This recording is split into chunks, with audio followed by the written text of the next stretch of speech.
지방에서 공무원 생활을 하고 정년퇴직을 한 후 고향 집에서 지내고 있는 올해 65세 김영수 씨 사연입니다. 김영수 씨는 아들만 둘을 두었는데 첫째 아들은 몇 년 전에 결혼을 시켰고 막내 아들 준호가 사귀는 여자와 결혼을 하기로 해서 상견례를 서울에서 갖기로 했습니다. 김영수 씨는 막내 아들 준호의 결혼을 앞둔 상견례 자리에서 예비 안사돈에게 집과 관련하여 자존심이 상하고 수모를 당한 말을 생각하면 지금도 얼굴이 달아오르고 어처구니 없는 웃음이 나옵니다. 준호는 사귀고 있는 여자친구 다현이와 2년 넘게 연애를 한 끝에 서로 뜻이 맞아 결혼을 하기로 했습니다. 준호의 여자친구 다현이는 김영수 씨 아내 생일 때 지방에 있는 집에 내려온 적도 있고 서울에서도 몇 번 본 적이 있었습니다. 김영수 씨는 다현이를 몇 번밖에 보지 못했었지만 성격이 서글서글하고 부침성이 있어 보여 장래 둘째 며느리감으로 괜찮겠다는 생각을 했었습니다. 다현이는 대학을 졸업하고 유통회사에 다니고 있다고 합니다. 집은 경기도 신도시에 살고 있고 아빠가 건설회사에 오랫동안 재직을 하였었고 지금은 퇴직하여 쉬고 있다고 합니다. 준호의 얘기를 들어보니 다현이네는 사는 생활 수준이 중산층 집안으로 보였습니다. 준호는 지방에서 고등학교를 다녔는데 공부를 꽤 잘한 축에 들어 서울에 있는 대학을 들어가 우수한 성적으로 졸업하였습니다. 준호는 대학 졸업 후 몇 달 만에 통신회사에 취직이 되어 연봉도 괜찮은 편이었습니다. 김영수 씨는 지방공무원에 재직을 하며 박봉으로 생활이 항상 빠듯했습니다. 김영수 씨 아내도 남편의 공무원 월급만으론 애들 공부시키며 살림하는 것이 넉넉지 않아 직장 생활을 간간히 하며 가게에 보탬을 주고자 애를 써오며 살아왔습니다. 그러던 중 막내 아들 준호가 서울에서 대학을 졸업하고 직장도 준수한 직장에 다니고 있어 이제 결혼만 하면 되겠다라는 생각을 해오고 있었습니다.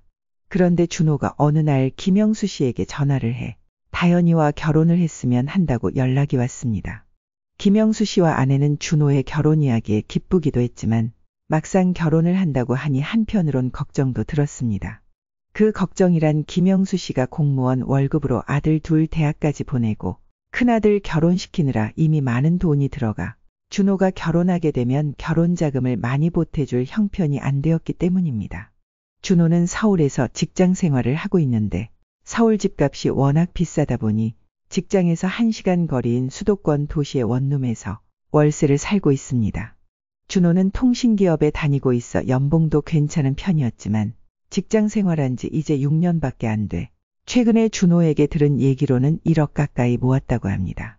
김영수 씨는 작은 아들 준호가 젊은 나이에 하고 싶은 거나 쓰고 싶은 것도 많았을 텐데 1억 가까이 돈을 모았다는 말에 속으로 준호가 참 기특하게 생각이 들었습니다.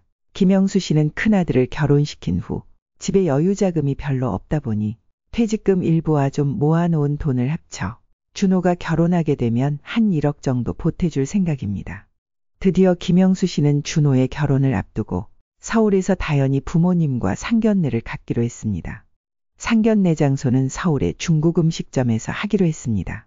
코스 요리를 잘하는 유명한 중국집이라고 해서 준호가 어떻게냐고 하여 김영수 씨는 좋다고 했고 다현이 부모님도 괜찮다고 하여 상견례 장소로 잡은 것입니다. 중국 레스토랑은 서울 시내 중심에 있는 곳이었는데 내부 시설이나 인테리어가 아주 고급진 식당이었습니다.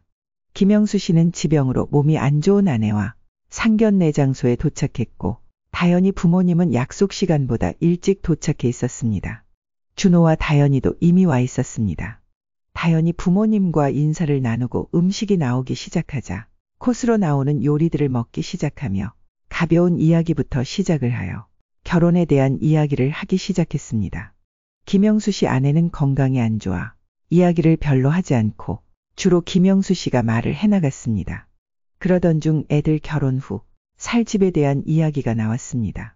먼저 다현이 어머니는 다현이가 결혼을 하게 되면 집은 어디서 살게 되나요? 이에 김영수 씨는 네, 서울 집값은 워낙 비싸고 해서 경기도 쪽으로 24평 아파트 전세라도 얻어주려고 합니다. 전 지방에 살면서 서울이나 수도권 아파트 값이 꽤 비싸다는 건 방송이나 인터넷을 통해 어느 정도 알고 있었는데 막상 좀 알아보니 정말 아파트 값이 많이 비싸더군요. 아니 서울도 아니고 경기도에 아파트 전세를 얻어주신다고요? 네, 그렇습니다. 준호가 직장 생활하면서 모아놓은 돈하고 제가 좀 보태고 해서 서울의 아파트 전세는 워낙 비싸 힘들고 준호가 현재 살고 있는 경기도 쪽에 전세를 얻어주려고 합니다. 전 준호 아버님이 지방에서 공무원 생활도 오래 하시고 땅도 좀 많이 갖고 계신 것으로 알고 있기에 집안 형편이 괜찮으신 줄 알았는데 그게 아닌 모양이네요. 네, 공무원 월급이란 게 어느 정도는 아시겠지만 그리 생각보다 많질 않습니다. 땅도 준호가 어떻게 말씀드렸는지 모르겠지만 부모님이 물려준 게 좀 있는데 시골 땅이라 시세도 얼마 안 돼 그리 큰 돈도 안 됩니다. 공무원 월급 받아 아들 둘 다 대학 보내고 큰아들 결혼까지 시키다 보니 생각보다 꽤 돈이 많이 들어갔습니다.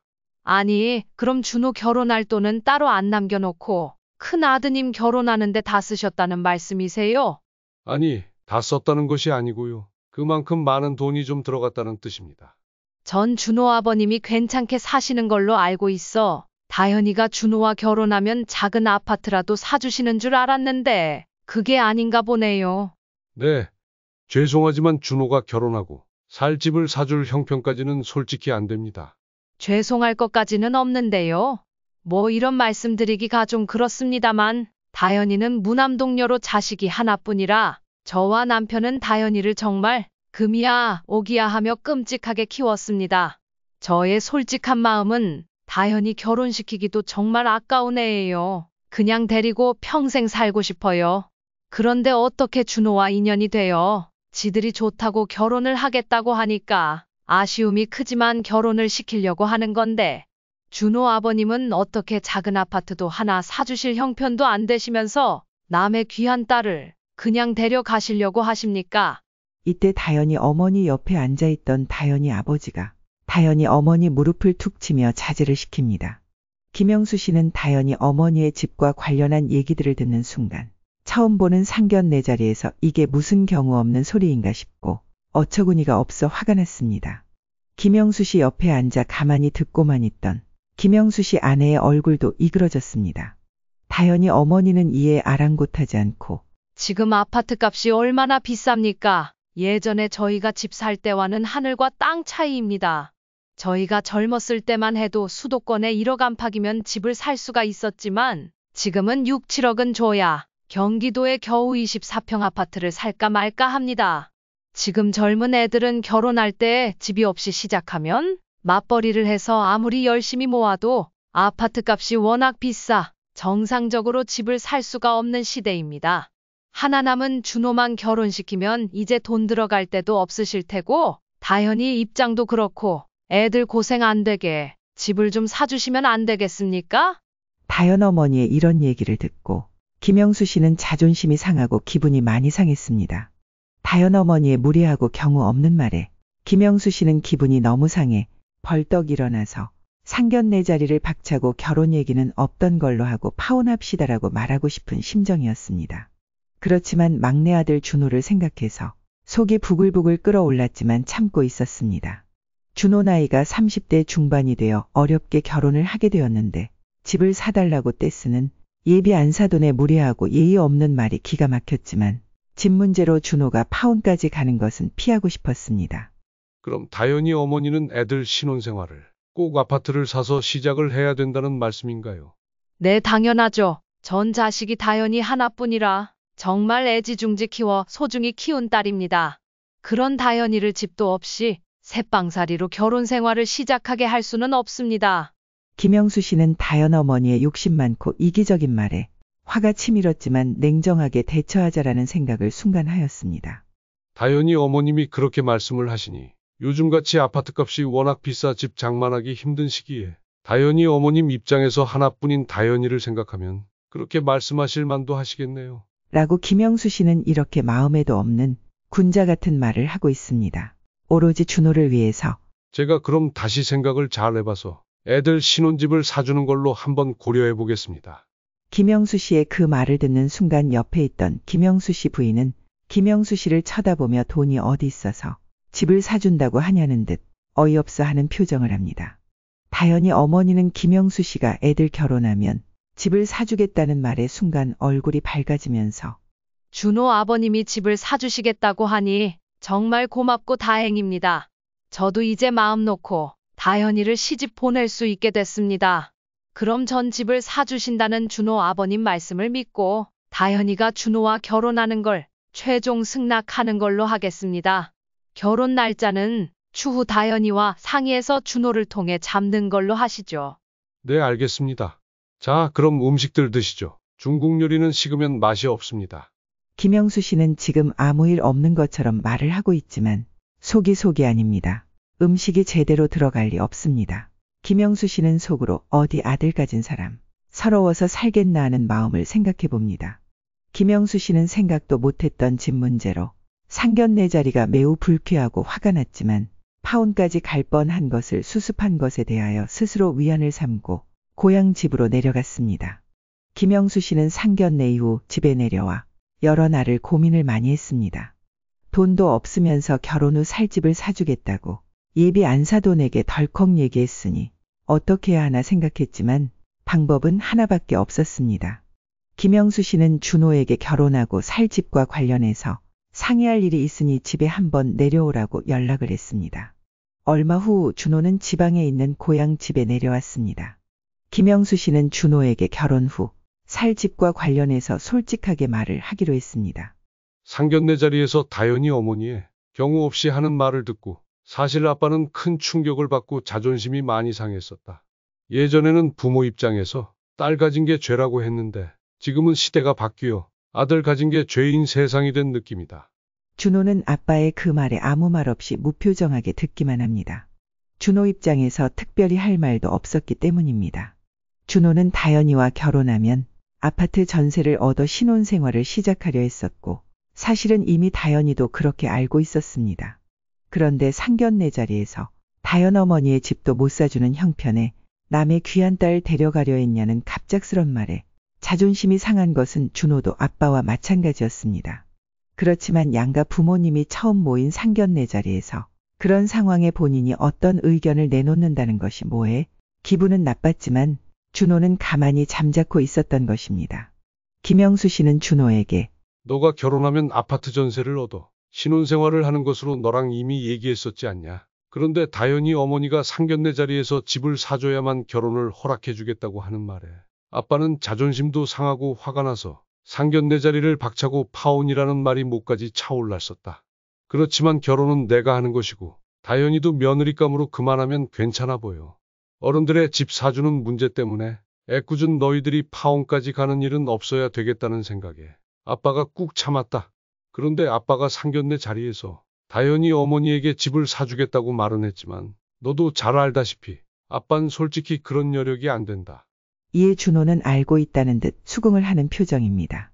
아빠가 상견례 이후 집에서 여러 날을 고민하고 낸 결론인데 결국은 대출을 많이 받아서 집을 구입하는 방법밖에는 없다. 너도 잘 알겠지만 엄마가 몸도 많이 안 좋고 아빠와 엄마가 노후에 살 돈은 어느 정도 있어야 돼서 너에게 도와줄 수 있는 돈은 최대 1억 정도이다. 내가 서울에서 가까운 경기도 쪽에 24평 아파트를 알아보니 오래된 아파트도 최소 5, 6억은 줘야 살 수 있더라. 그러니 결국은 집을 살려면 대출을 많이 받는 수밖에 없다. 내가 적금 들어 모아놓은 1억과 아빠가 1억, 결국 2억 정도인데 5억짜리 24평 아파트를 산다고 해도 3억은 대출을 받아야 한다. 다현이 어머니에게는 미안하지만 결국 이렇게 하는 수밖에 없다. 다현이나 다현이 어머니 모르게 일단 내 이름으로 아파트를 계약을 하고 대출을 최대한 빼서 잔금을 치르는 걸로 하자. 이 사실은 너와 아빠만 아는 거고 결혼 전까지는 다현이와 다현이 어머니가 절대 알아서는 안 된다. 김영수 씨의 이 말에 준호는 알겠습니다라고 대답을 합니다. 김영수 씨는 준호와 서울 직장에 출퇴근하기 좋은 곳으로 수도권에 있는 아파트를 많이 알아봤습니다. 결국 출근 시간이 가장 중요했는데 1시간 거리에 있는 아파트를 결정해서 계약을 하기로 하고 다현이에게도 알려줬습니다. 준호의 이야기를 들은 다현이는 신혼생활을 전세집으로 하는 것으로 알았는데 상견례 때 엄마의 무리한 요구를 예비 시아버님이 들어주셔서 집을 사서 결혼 생활을 시작한다니 기분이 너무 좋았습니다. 다현이는 준호에게 아파트를 계약할 때 같이 가자고 합니다. 그런데 준호는 대출을 3억이나 받고 사는 것이라 다현이를 절대 오게 할 수는 없었습니다. 다현이에게 결혼 준비로 많이 바쁠 텐데 일단 계약은 아빠와 할 테니 나중에 천천히 같이 보자고 했습니다. 김영수 씨는 결혼 후 다현이와 다현이네 부모님이 대출을 엄청 받아 아파트를 사는 걸 나중에 아는 건 어쩔 수 없지만 어찌됐던 준호의 결혼을 원만히 성사시키려면 그렇게 할 수밖에 없었습니다. 준호는 아빠와 아파트 매매 계약을 한 후 얼마 있다가 주인의 양해를 구하고 다현이와 집을 다시 한번 보러 갔습니다. 다현이가 가서 집을 보니 20년이 넘은 아파트라 여기저기 수리가 좀 필요한 집이었습니다. 집주인이 노부부였는데 신혼집으로 산다고 하니 도배 장판이나 싱크대를 새로 해야 될 것이라며 잔금 치르기 전에 집을 미리 비워줄 수 있으니 인테리어를 하고 들어오라고 친절을 베풉니다. 그런데 다현이는 준호에게 집이 오래됐으니 도배 장판만 해서는 그렇고 아예 올수리를 하고 들어오자고 합니다. 준호는 다현이에게 지금 자금 사정상 수천만 원씩 들여서 집을 올수리하기가 어렵다고 말을 했습니다. 그랬더니 다현이는 그럼 엄마에게 수리 비용을 좀 보태달라고 해볼게 합니다. 그리고 며칠 후 다현이는 엄마 말이 준호 아버님이 어려운 상황에 집까지 사주신다고 하니 인테리어 비용을 전액 대주겠다고 합니다. 준호는 다현이의 그 말에 좀 뜨끔했습니다. 아파트를 사는데 전세 얻을 돈에 3억이나 대출받아 사는 건데 다현이네 부모님은 그것을 모르니 지금 아파트 인테리어 비용 수천만 원을 도와주겠다고 하는 것이기 때문입니다. 준호는 참 난감했습니다. 김영수 씨도 준호에게 그 얘기를 전해 듣고 마음이 좀 찔렸습니다. 다현이가 올수리를 해서 이사를 하자고 하고 그 비용을 다현이 부모님이 다 부담을 하겠다고 하는데 김영수 씨도 그렇고 준호가 반대할 명분이 없었습니다. 결국 준호는 서연이와 인테리어 가게를 여기저기 알아보고 견적을 받아보니 인테리어 비용이 천차만별이었습니다. 어느 집은 평당 100만 원을 부르는 곳도 있고 어느 집은 200만 원을 부르는 곳도 있었습니다.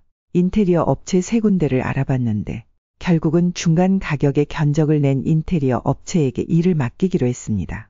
인테리어 공사는 거실과 방을 확장하고 창문까지 다 바꾸는 대공사였습니다. 인테리어 비용이 4천만 원 넘게 들었지만 헌 아파트를 완전히 새 집으로 만들어주니 다현이는 대만족이었습니다. 다현이는 완전 새 아파트에 입주하는 것 같다며 입이 한 방만에 너무 좋아했습니다. 준호는 다현이와 결혼식을 올리고 신혼여행을 다녀온 후 새집 같은 아파트에서 신혼생활을 시작하였습니다. 24평 아파트를 확장을 하니까 둘이 살기에는 너무 넓을 정도로 충분하고 애가 둘이 있어도 충분히 살만한 공간이 되었습니다. 신혼여행을 다녀와서 새집 같은 아파트에서 준호와 다현이는 꿀맛 같은 신혼생활을 보내고 있었습니다. 그렇지만 행복도 잠시뿐 준호는 고민거리가 있었습니다. 다현이에게 아파트를 살 때 대출받은 것을 이제는 솔직하게 말을 할 때가 온 것입니다. 바로 월말이면 아파트 대출원리금이 통장에서 빠져나가기 시작하기 때문에 다현이에게 들통나기 전에 미리 얘기할 수밖에 없는 상황이었습니다. 어느 날 준호의 아파트 대출 이야기에 다현이는 깜짝 놀라며 아니, 대출을 그렇게나 많이 받았다고? 뭐 3억씩이나? 오빠, 그걸 다 어떻게 갚아 나가려고 그래? 말도 안 돼. 열심히 맞벌이해서 갚아나가야지. 어떡하겠니? 그게 무슨 소리야, 오빠? 집에서 엄마 아빠는? 오빠네 집에서 대출 없이 아파트를 사준 걸로 알고 고맙다고 아파트 인테리어 비용을 다 대준 것인데 아이 어떡해, 이젠 안 몰라. 난 애기 가지면 직장도 그만두려고 했는데 어떡해, 정말 이러면 빚 갚으려고 계속 직장 생활을 해야 되고 애기도 갖지 못하잖아. 뭐야 이게, 이걸 엄마가 알면 난리 날 텐데. 장모님이랑 장인어른에게는 절대로 비밀로 해. 지금 와서 그러는 수밖에 없잖니? 이걸 지금 말해봐야 누구에게도 도움이 안 되니까. 미안하지만 무슨 일이 있어도 절대 말하지 마. 알았지? 알았어. 그런데 이건 말도 안 돼. 그렇게 큰 돈을 대출받아 집을 산 걸 엄마가 나중에 알기라도 하면 큰 사단이 날 텐데 어떡하지? 다현아, 너랑 나랑만 말 안 하면 장모님이 알 턱이 없잖아. 그렇게 하자. 미안하다. 나도 어쩔 수 없었어. 아빠도 상견례 자리에서 집 문제로 다툼이 나서 파혼까지 가는 걸 막으려고 어쩔 수 없이 그렇게 하신 것이야. 우리가 열심히 해서 갚아나가자. 어떻게? 다른 방법이 없는데. 그렇게 결혼하고 몇 개월이 지난 후 다현이 어머니는 다현이가 결혼 후 어떻게 사는가도 궁금하고 맞벌이 하느라 김치나 반찬도 제대로 해먹지도 못할 것을 염려하여 신혼집을 방문하게 되었습니다. 다현 어머니는 가끔 주말마다 와서 반찬을 해서 가져오고 김치도 해주었습니다. 그런데 다연 어머니가 세 번째쯤 방문했을 때 우편함에 은행 고지서 같은 게 와 있어 다연 어머니는 고지서를 빼가지고 올라왔습니다. 다연이는 잠깐 산책하러 나갔고 준호는 약속이 있어 다연 어머니 혼자 집에 들어가 다연이를 기다렸습니다. 다연 어머니는 거실 소파에 앉아 잠시 있다가 들고 온 은행 고지서를 무심코 뭔가 하고 펼쳐보았습니다. 이게 뭐야? 대출을 받은 거야? 아니 3억이나? 이게 무슨 소리야? 집을 사준다고 하더니 이렇게나 대출을 많이 받아 사줬다고? 기가 막혀서 정말 말이 안 나오네. 상견례 때 집을 사준다고 해서 그래도 무남동녀 귀한 딸 가진 부모 마음을 알아주나 보다 해서 고마운 마음에 아파트 수리 비용을 5천만 원이나 대줬는데 이게 무슨 소리야? 사돈 될 사람에게 사기친 거 아니야? 아이고 이거 어떡하니? 하며 뒷목을 잡고 다연 어머니는 소파에 비스듬히 기대어 눕습니다. 은행 대출 관련 고지서에 쇼크를 받아 소파에 누워있던 다연 어머니는 다시 일어나서 바로 다연이에게 전화를 해서 빨리 들어와 보라고 소리를 지릅니다. 다연이는 엄마의 소리 지르는 큰 목소리에 깜짝 놀라 무슨 일이냐고 했더니 다연 어머니는 빨리 들어오기나 하라고 다시 소리를 칩니다. 다연이는 엄마가 왜 저러지 하며 산책 운동을 하다 말고 집으로 돌아왔습니다. 다연 어머니는 기가 막히고 어이가 없어 말이 안 나왔습니다. 사돈 양반 정말 나쁜 사람이네. 라며 분을 사기지 못했습니다. 다연이가 현관문을 열고 허겁지겁 들어오며 엄마 무슨 일이야 하며 걱정스런 표정으로 말을 합니다. 다연 어머니는 대출 관련 은행 고지서를 펼쳐들고 이게 뭐야? 3억이나 대출을 받았다는 게 이게 무슨 소리냐고? 우리가 지금 완전히 속은 것 아냐? 상견례 때 집을 사주겠다고 하더니 그게 집을 사준 것이니? 이게 니네 집이냐고? 은행집이지. 지금 너희들 은행집 몇백만 원짜리 월세 살고 있는 것이나 마찬가지야. 세상에 어떻게 이렇게 감쪽같이 속일 수가 있니? 어떻게 사돈 될 집에? 다연 어머니는 난리가 났습니다. 사돈 될 사람에게 이렇게 거짓말을 하고 결혼을 시키다니 이걸 어떡한다니 하며 울고불고 분한 마음을 참지 못합니다. 무남동녀로 키운 다연이를 속이고 우리에게까지 감쪽같이 속인 것이 바깥사돈을 정말 용서하기가 힘들었습니다. 돈이 없으면 그냥 전세로 시작하면 되지. 그 비싼 이자까지 내며 애들한테 대출을 떠넘긴 게 너무 화가 난 것입니다. 다연 어머니는 즉시 김영수 씨에게 전화를 해서 어떻게 사돈 될 사람에게 집을 사주는 것처럼 감쪽같이 그렇게 거짓말을 할 수가 있냐고 흥분하여 큰 소리로 따졌지만 이미 엎질러진 물이었습니다. 다연 어머니는 결국 분을 못 참고 그 이후 화병으로 몸져 집에 누워 있습니다. 바깥사돈의 말도 안 되는 거짓말에 속은 것이 너무 억울해 그만큼 충격이 컸던 것입니다. 나중에 준호에게 안사돈의 소식을 들은 김영수 씨는 사돈댁으로 병문안도 가볼까 생각했지만 병문안을 가봐야 서로 입장만 난처해질 것 같아 그만 생각을 접었습니다. 김영수 씨는 결국 시간이 좀 지나가야 안사돈의 화도 좀 수그러들고 사돈되는 김영수 씨 입장도 어느 정도 이해해 주지 않겠나 생각을 하고 있습니다. 김영수 씨는 그래도 조만간 갈비 선물이라도 들고 안사돈 병문안을 가보는 것이 도리이지 않겠나 하며 고민 중에 있습니다. 네, 구독자 여러분, 지금까지 어떻게 보셨습니까? 김영수 씨는 상견례 자리에서 집 문제로 준호와 다연이가 파혼까지 가는 일만큼은 막아보고자 어떻게 보면 궁여지책일 수도 있고 묘책을 냈다고도 할 수 있습니다. 다연 어머니의 금쪽 같은 무남동녀 딸을 가진 입장에서 집을 사주지 않으면 결혼시키지 않겠다고 강경하게 나오는 바람에 김영수 씨는 그렇게 밖에 풀어나갈 수 없는 입장이었던 것입니다. 구독자님들의 의견을 한번 들어보고 싶습니다. 끝까지 시청해 주셔서 대단히 감사합니다.